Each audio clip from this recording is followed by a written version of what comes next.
Okay, this is obviously my forehead. I'm using lighting to accentuate the illegal implants. The most common, using mirrors, it's really hard. The most obvious lump that you can see there is an illegal implant.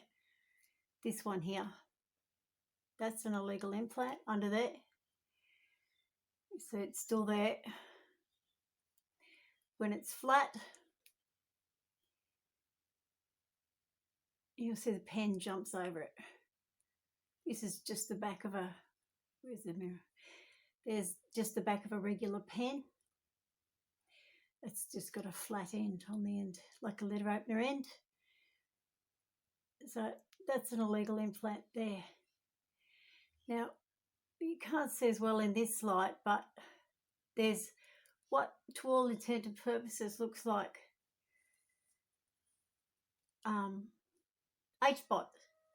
Is not H-spot. What it is the microwaves hitting the skin constantly and burning it. So it burns the skin and that creates what looks like an H-spot. It's a microwave burn. It's a brown spot on my face. I've got them, there's a huge one here, and that's from the illegal implant. It burns all across there. It's constantly hitting with electrical current, constantly, and it burns there. That's burning the skin. So these huge brown marks, right? That's a huge one there, and a more circular one here, right near my, what's left of my widow's peak, the more circular one there, and you'll see there's a recess in the skin. That's where they've penetrated the skin and left a recessed scar. They've used a multiplicity of different things to cover up the surgery, including liquid nitrogen and super glue. I found a super glued up hole in the in my sternum, which is the breastbone between your boobs, when I was pregnant in 1991, amongst other super glued things, and stitches in my arse. So I think this camera's slowly dropping down, so I'm having to lean more. So that's an implant there. The light's below, so it's harder. And there's cables that come from the forehead. They pierced the skin about here, left a gaping bloody wound about 1997.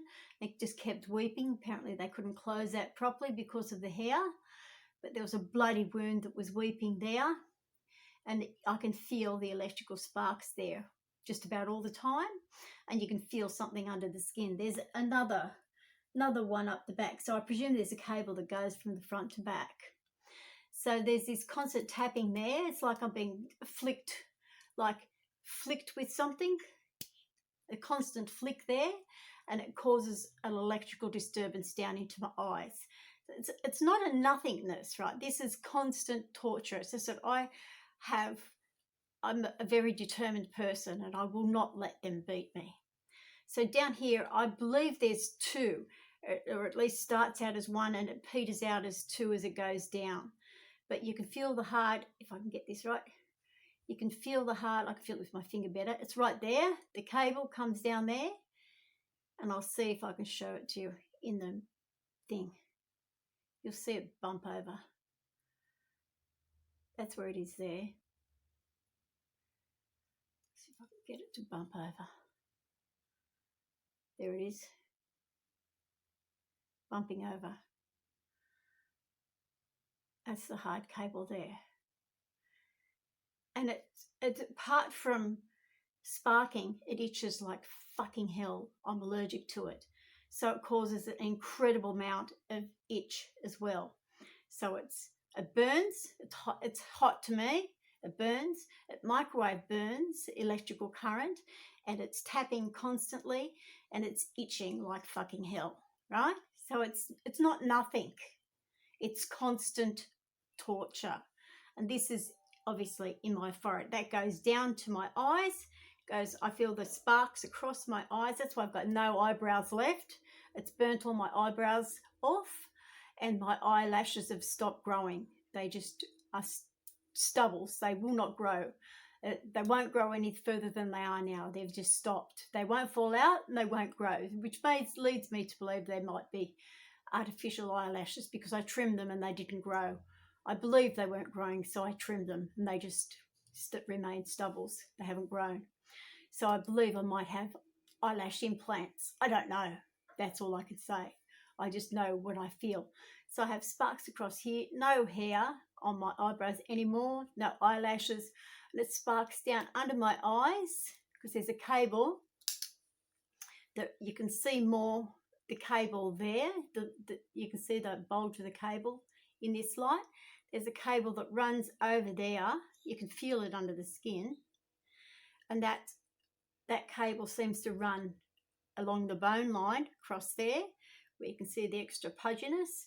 That sparks into my eyes. It throws sparks into my eyes, and it vibrates on down there, and it itches like hell. It seems like there's another tiny cable under here. There's cables in both lips.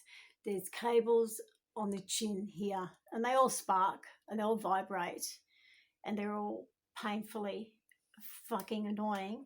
And whoever put these in, no doubt they're certifiable sadistic psychopaths.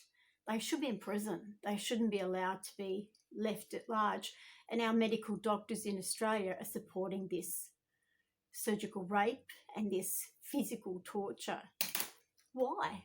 What's their excuse for supporting this physical torture?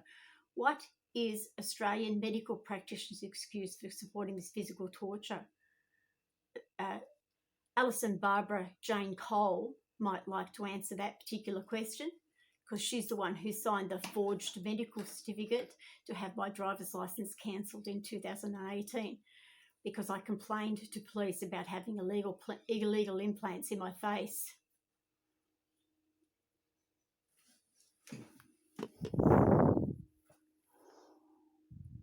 Did I not record any of that?